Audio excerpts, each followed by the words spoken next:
As I've explored before, whether you're young or old, male or female, smoker or non, high blood pressure, low blood pressure, high cholesterol or low, having high levels of a toxic compound called TMAO, trimethylamine oxide, in your bloodstream is associated with a significantly higher risk of having a heart attack, stroke, or dying over a 3-year period.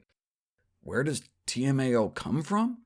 The choline in foods like eggs can be turned by gut bacteria into TMAO, which is then absorbed back into our system, and the more eggs we eat, the higher the levels climb.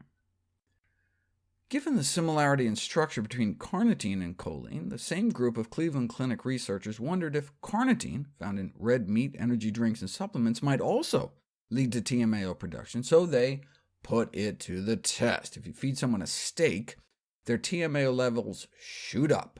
Now, this was someone who regularly ate meat. Those who eat strictly plant-based may start out with almost no TMAO in their system, presumably because they're not eating any meat, eggs, or dairy.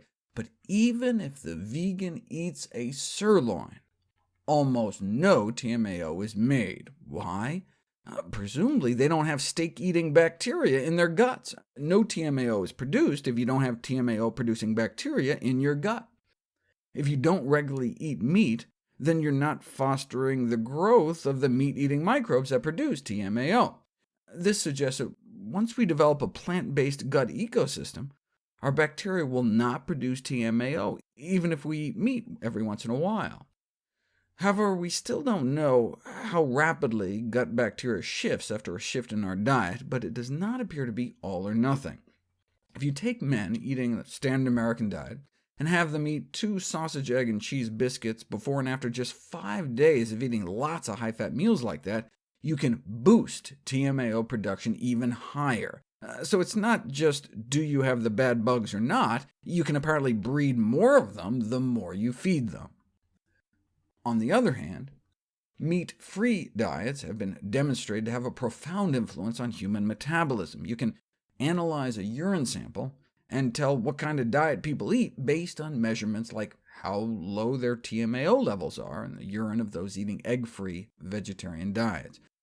You can even take the same people and rotate them through 3 different diets, and you can tell who is who's on a high-meat, low-meat, or no-meat diet, in part based on the different compounds churned out by the different gut flora or different flora activity after just about 2 weeks on the different diets.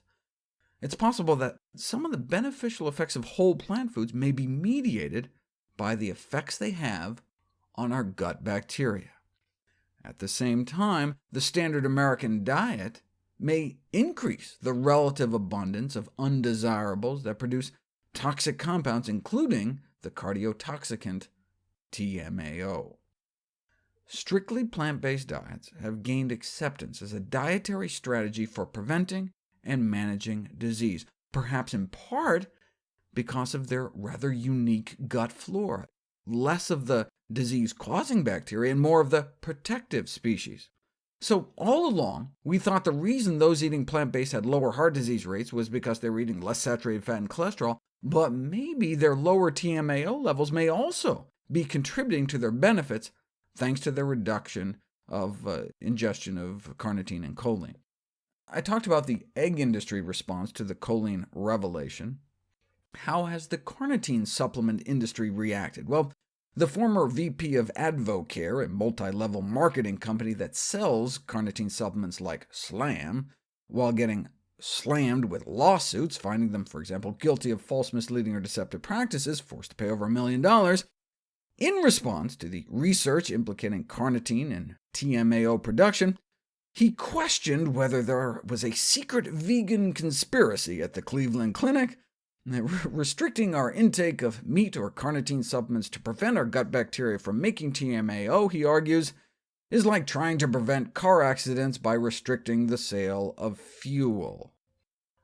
Okay, but there are benefits to transportation. We're talking about TMAO, which may be fueling our epidemic of heart disease, the #1 killer of men and women in this country. As far as I'm concerned, the more we can cut the fuel for that, the better.